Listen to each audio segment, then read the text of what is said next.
Na sana sana alikuwa anapenda kunipea juice. Nikiingia hapo kwa room lazima nikunywe juice. First thing. Bro bana, inafika mahali bana kitu yangu inasimama. Chuma.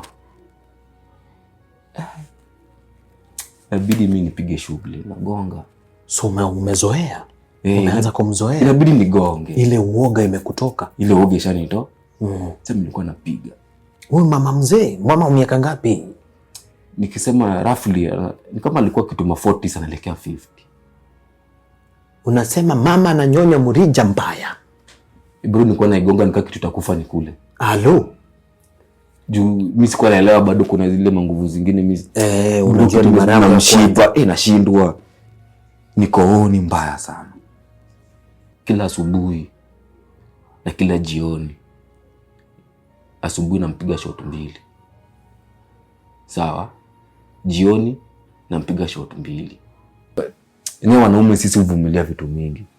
Na tuwezi share bado, kuna vitu zingine bado tena huwezi share nje rahisi.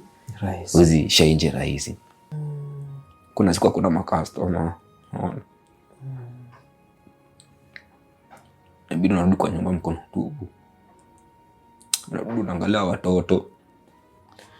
Naangalia mama na huyu. Sina kitu ya kuachia. Bro ni hard. Si rahisi mama. Hebu ningependa kufurahi kwe, yani nakumbatia mama yangu, naona nionyesha hata mapenzi. Mimi mapenzi ya mama mimi sijai kutana na. Unatamani? Sana.